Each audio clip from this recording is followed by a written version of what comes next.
सभी स्टूडेंट ध्यान देंगे। आज का जो टॉपिक है साइंस का है, फिजिक्स चैप्टर लाइट। पहला पार्ट हो चुका है। अगर आप देखे नहीं हैं तो पहले जाकर उसको देख लें, उसके बाद इस वीडियो को देख लें। ठीक है, सभी विद्यार्थी ध्यान देंगे। और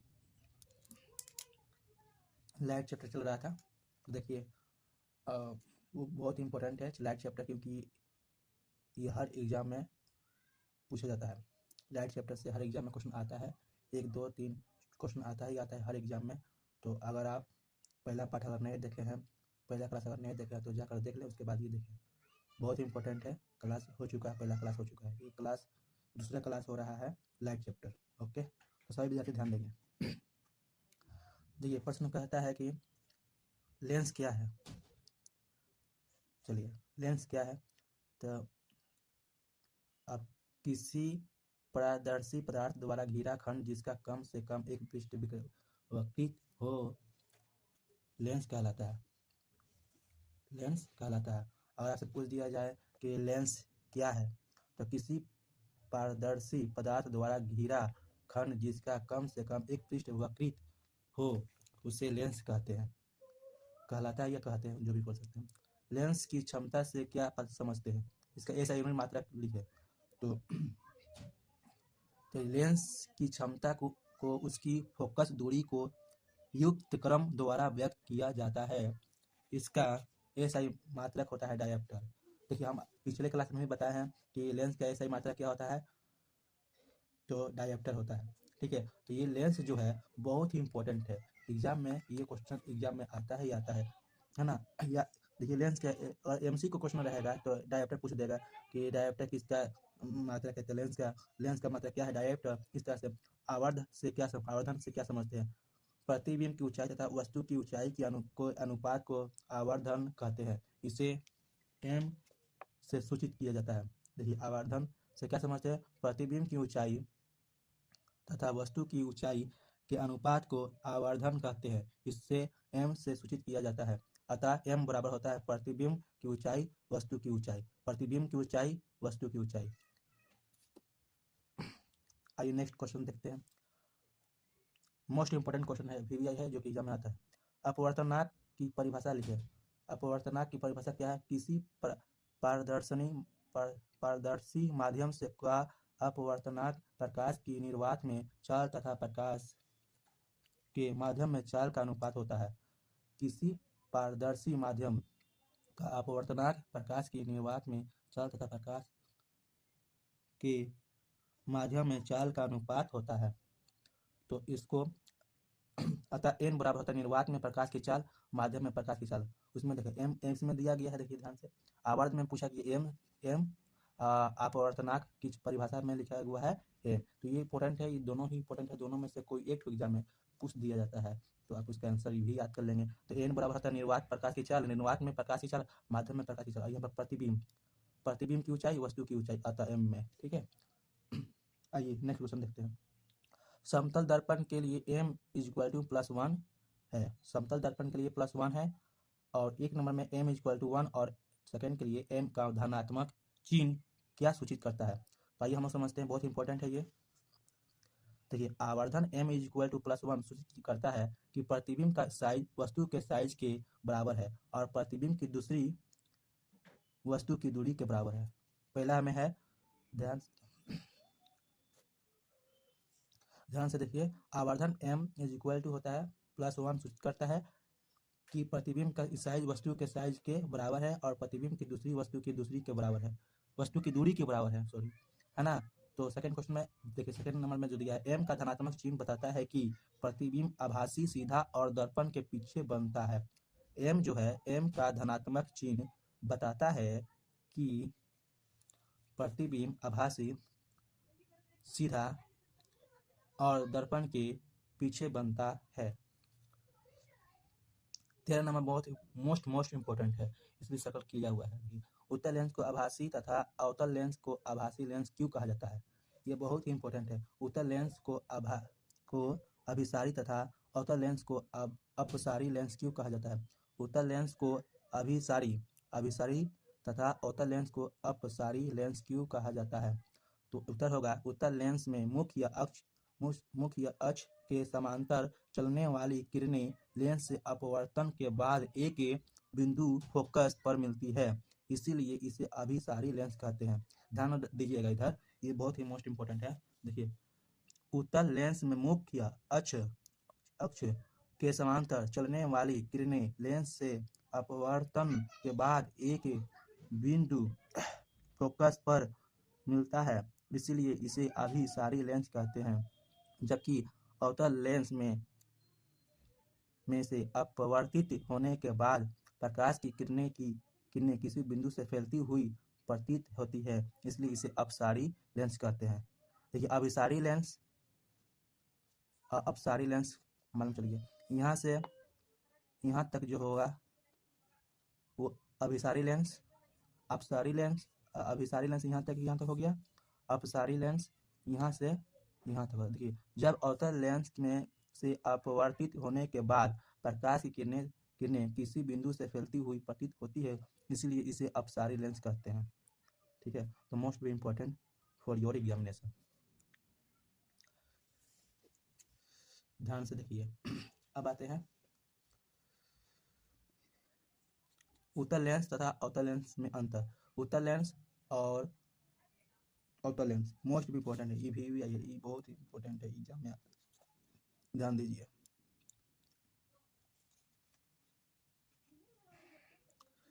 उत्तल लेंस और अवतल लेंस, इस तरह से आप भी कॉपी पेन लेकर पढ़ने बैठे और जो बता रहे उसको लिखे कॉपी में, वीडियो को बार बार देखें और अच्छा लग रहा है वीडियो को लाइक कर दे, शेयर करें अपने दोस्तों में, ताकि वीडियो आप सभी के पास पहुंच सके। ठीक है, देखिए, इसका बीच का हिस्सा मोटा और किनारे पतला होता है। उत्तल लेंस में इसका बीच का जो हिस्सा होता है मोटा होता है और किनारे में जो है वो पतला होता है।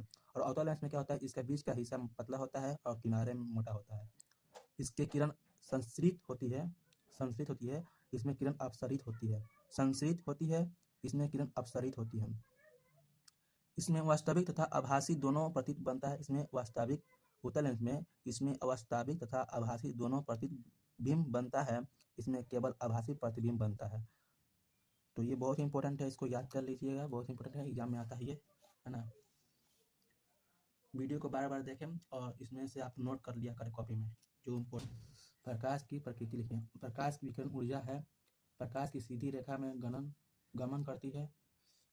निर्वात में प्रकाश की चाल 3 × 10⁸ मीटर पर सेकेंड होता है। ये हम पहले ही बता चुके हैं पार्ट 1 में, आप देख सकते हैं जाकर, है ना। प्रकाश के संचरण के लिए किसी माध्यम की आवश्यकता नहीं होती।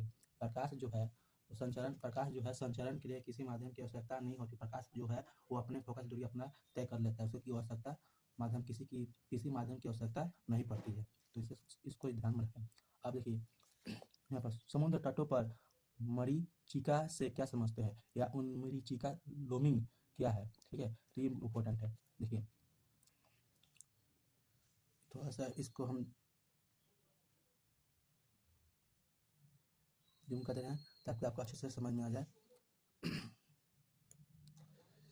देखिए, अत्यधिक ठंडे देशों में समुद्री जल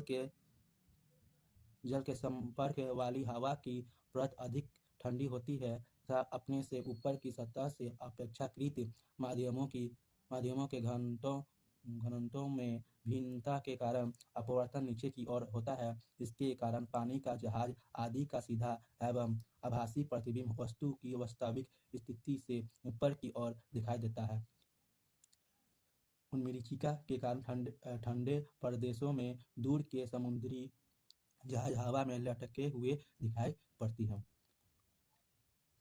ठीक है, तो ये बहुत इंपॉर्टेंट है, फिर से एक बार रिपीट कर देते हैं। अत्यधिक ठंडे देशों में समुद्री जल के संपर्क वाली हवा की परत अधिक ठंडी होती है तथा अपने से ऊपर की सतह से अपेक्षाकृत माध्यमों के घनत्वों में भिन्नता के कारण अपवर्तन नीचे की ओर होती है। इसके कारण पानी का जहाज आदि का सीधा एवं आभासी प्रतिबिंब वस्तु की वास्तविक स्थिति से ऊपर की ओर दिखाई देता है।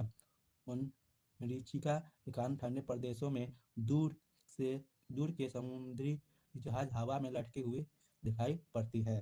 ओके, तो ये बहुत इंपॉर्टेंट है।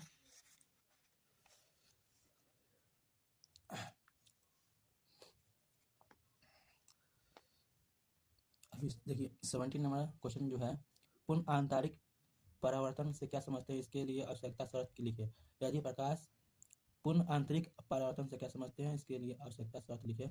यदि प्रकाश की किरण सघन माध्यम से विरल माध्यम से में प्रवेश करती है और आपतन कोण प्रतिक्रांतिक कोण से बड़ा हो जाए तब किरण सघन माध्यम से लौट आती है। इसे प्रकाश का पूर्ण आंतरिक परावर्तन कहते हैं। पूर्ण आंतरिक परावर्तन के लिए आवश्यक शर्त है प्रकाश को सघन से विरल माध्यम में जाना चाहिए, आपतन कोण क्रांतिक कोण से बड़ा होना चाहिए। ये उतना इम्पोर्टेंट नहीं है, ठीक है। जो सर्कल कर रहे हैं ये इम्पोर्टेंट नहीं है, लेकिन ये जो है आप तारे क्यों टिमटिमाते हैं ये बहुत इंपॉर्टेंट है, ठीक है। इसमें ये एग्जाम में आता है, तारे क्यों टिमटिमाते हैं, ये अपवर्तन के कारण होता है। नेक्स्ट वीडियो में बताए हुए थे, पिछले वीडियो में प्रीवियस वीडियो में बताए हुए थे, पार्ट 1 में ये बता चुके हैं। प्रकाश के अपवर्तन के कारण तारे टिमटिमाते हैं। वायुमंडल में हवा की अनेक सघन और अविरल परतें हैं जिनसे होकर तारों को प्रकाश गुजरते हुए अपवर्तित होते हैं। इस स्थिति में तारों के प्रकाश कभी दर्शक तक पहुंच जाते हैं या कभी नहीं, इससे तारे टिमटिमाते नजर आते हैं। ठीक, तारे टिमटिमाते हैं, ये बहुत इंपॉर्टेंट है, एग्जाम में ये हर बार एग्जाम में पूछा गया है। प्रकाश के अपवर्तन के कारण तारे टिमटिमाते हैं।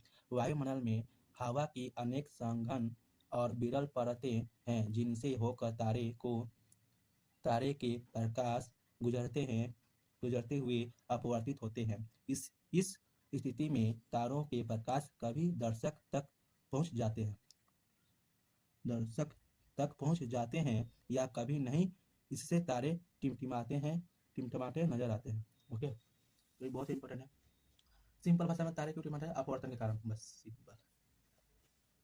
अगर पूरा लिखना है, डिफिनेशन पूरा लिखना है तो ये पूरा लिख सकते हैं। अब हीरा चमकदार क्यों होता है, मोस्ट इंपॉर्टेंट, ये वीवीआई है, यहाँ जो वीवीआई कर रहे हैं वो आप लोग अच्छी तरह से हीरा क्यों चमकता है, हीरा क्यों चमकता है, हीरा चमकदार क्यों दिखता है और हीरा चमकदार क्यों दिखता है, ध्यान दीजिए, बहुत इंपॉर्टेंट है। हीरा का अपवर्तनांक 2.42 है, अपवर्तनांक 2.2 है तथा 2.42 है तथा क्रांतिक कोण बहुत कम 24 डिग्री से 25 डिग्री तक होता है। इसी कारण प्रकाश किरणें उसके अंदर अनेक सतहों से पूर्ण आंतरिक परावर्तित होती है। इनकी सतह दर्पण की तरह चमकती हुई प्रतीत होती है। फिर से रिपीट कर देते हैं, हीरा का अपवर्तनांक 2.42 है तथा क्रांतिक कोण बहुत कम 224 से 25 तक होता है। इसी कारण प्रकाश किरणें उसके अंदर अनेक सतहों से पूर्ण आंतरिक परावर्तित होती है। इनकी सतहें दर्पण की तरह चमकती हुई प्रतीत होती है। बहुत इंपॉर्टेंट है, इसलिए वह चमकता है। मरीचिका क्या है, समझाए। तुम देखिए मरीचिका एग्जाम में आता भी है, नहीं भी आता है, तो अगर आप एग्जाम में आ जाएगा तो आप लोग लिख लीजिएगा, क्योंकि ये वो मोस्ट इंपॉर्टेंट नहीं है। जो इंपॉर्टेंट है वो बता दे रहे हैं, जो इंपॉर्टेंट नहीं है देखिए। गर्मी मरीचिका अगर आ जाता है एग्जाम में तो ठीक है, लेकिन बहुत ही कम रियल ही केस में आता है, बहुत कम आता है एग्जाम में। देखिए ये आप लोग कर लीजिएगा तो आपके लिए फायदा होगा, क्योंकि बाई चांस अगर आ जाए एग्जाम में तो आप लिख सकते हैं।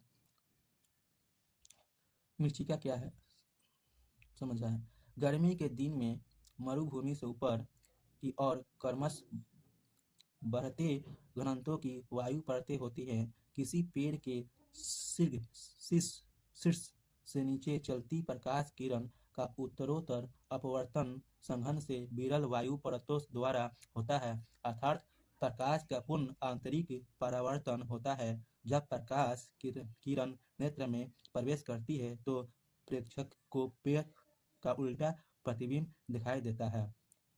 इस दृष्टि भ्रम को मरीचिका कहते हैं। देखिए ये कभी कभी एग्जाम में पूछा जाता है, लेकिन वो पूछा जाता है एग्जाम में, अगर आ जाएगा तो आप लिख सकिएगा। फिर से एक बार रिपीट कर देते हैं ये, क्योंकि ये बहुत ही मतलब इंपॉर्टेंट है, लेकिन एग्जाम में कभी कभार आता है, तो आप मरीचिका क्या है इसे समझें, ठीक है। फिर से समझ, गर्मी के दिन में मरुभूमि से ऊपर की ओर क्रमश बढ़ते घनत्व की वायु परतें होती है। किसी पेड़ के शीर्ष से नीचे चलती प्रकाश किरण का उत्तरोत्तर अपवर्तन सघन से विरल वायु परतों द्वारा होता है, अर्थात प्रकाश का पूर्ण आंतरिक परावर्तन होता है। जब प्रकाश किरण नेत्र में प्रवेश करती है तो प्रेक्षक को पेड़ का उल्टा प्रतिबिंब दिखाई देता है। इस दृष्टि भ्रम को मरीचिका कहते हैं।